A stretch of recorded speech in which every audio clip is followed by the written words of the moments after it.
Government of ఇండియాకి ఏమైనా అల్లుడా ఆ లంజా కొడుకు, లేదా మన చట్టం వాడి అబ్బా సొత్త? మన ఆడవాళ్ళ మీద ఎవరన్నా కన్నేశాడని తెలిస్తేనే కొత్తలాడిపోతుంది సార్ మన రక్తం. అలాంటిది నా తల్లి మీద కన్నేశాడు, భరత మాత మీద కన్నేశాడు. నా కొడుకులు ఈ గడ్డ మీద కాలు పెడితే నా తల్లి గుండెల మీద కాలు పెట్టినట్టే, అందుకే చంపేశా.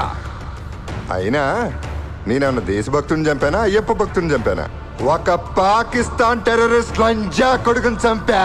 ఆడనే కాదు, తప్పు చేసిన లుచ్చా నా కొడుకుల్ని మా స్టేట్ లో కూడా చాలా మందిని చంపా. ఏం పీక్కుంటారో పీక్కోండి. అయినా ఉరి శిక్ష చేసి మీరు పెద్ద పీకేసామనుకుంటారు. నేను హైకోర్టులో అప్పీల్ చేస్తా.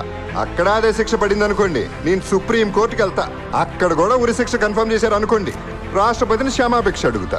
సదరు రాష్ట్రపతి గారు అవునా కాదా అని ఆలోచించి చెప్పే లోపల నా తొట్టి కిందకి 90 ఏళ్ళు వచ్చి పైకి పోతా. ఆ తర్వాత మీరు పీకేదేంటి, నేను చూసేదేంటి? ఇదే కదా సార్ 173 మంది ఇండియన్స్ ని కిరాతకంగా చంపిన హసబ్ గడికి మన ఇండియన్ పీనల్ కోడ్ ఇచ్చిన ఫెసిలిటీ. వాడు మన భారతీయుల్ని చిన్న పెద్ద తేడా లేకుండా కుక్కల్ని కాల్చినట్టు కాల్చడం మనందరం టీవీలో చూసాం. అది నేనే చేశానని వాడు గర్వంగా చెప్పుకున్నాడు. కానీ మన పోలీసులు దద్దమ్మలై, కోర్టులు పనికిరాని పెద్దమ్మలై, ప్రభుత్వం కులం ఓట్లు, మతం ఓట్లు, ప్రాంతం ఓట్ల కోసం శిక్ష వేసి పందుల దొడ్లో పెట్టాల్సిన వాడికి 5 స్టార్ ఫెసిలిటీస్ ఇచ్చాం. అది చాలదని చెప్పి వాడి తరపున వాదించడానికి పబ్లిక్ ప్రాసిక్యూటర్ కూడా మనమే ప్రొవైడ్ చేస్తే ఎక్కడ మండాలో అక్కడ మండదా, ఎక్కడ కాలాలో అక్కడ కాలదా?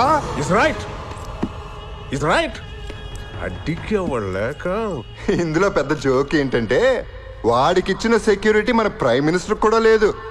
పాపం అయిందే ఉందిలేండి, after all prime minister of India.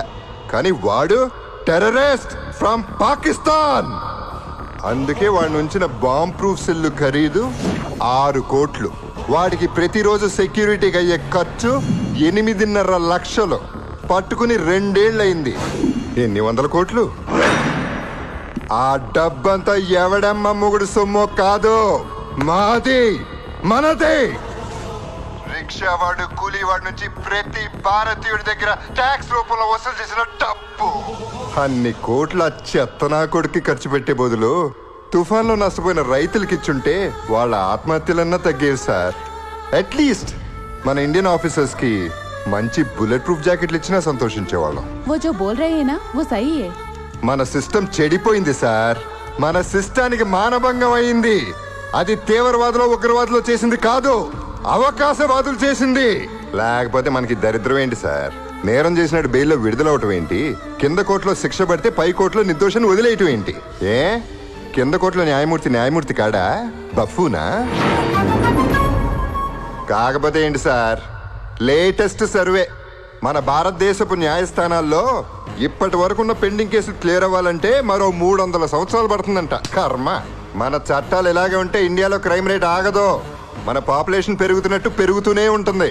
బయట దేశాల్లో లాగా దొంగతనం చేస్తే చెయ్యి, రేప్ చేస్తే అంగం నరక్కాలి, యాసిడ్ పోసినాడి మీద యాసిడ్ పొయ్యాలి. ఇవన్నీ లైవ్ టెలికాస్ట్ లో చూపిస్తే తప్పు చేయాలనే ఆలోచన కంటే ముందు భయం పుడుతుంది, ఉత్స పడుతుంది. విన్నారుగా వాడేం వాగాడు? మీ భారతదేశం మొత్తం కలిసినా నన్నేం పీకలేరని విర్రవీగాడు లంజా కొడుకు. అందుకే ఈ భారతీయుడు పిడికిలు పవర్ ఇదిరా అని గుద్దితే రక్తం కక్కుని చచ్చాడు. ఇలాగే ఎవడికి జరిగిన అన్యాయానికి వాడే తీర్పించుకోవడం స్టార్ట్ చేస్తే సార్ ఇంకా మీకు హాలిడేసే. కోర్టులన్నీ గోడౌన్లుగా అద్దెకించుకోవడమే. లేదా తప్పు చేసినాడికి ఆన్ ద స్పాట్ శిక్ష పడేలా కొత్త చట్టాన్ని రాసే దమ్ము మీకుంటే ఆ చట్టం మొదటి పేజీ నాబూరు శిక్షతోనే మొదలు పెట్టండి సార్. డిసైడ్ చేసుకోండి. తప్పు చేసినాడిని మీరు చంపుతారా, జనాల్ని చంపుకోమంటారా? Choice is yours.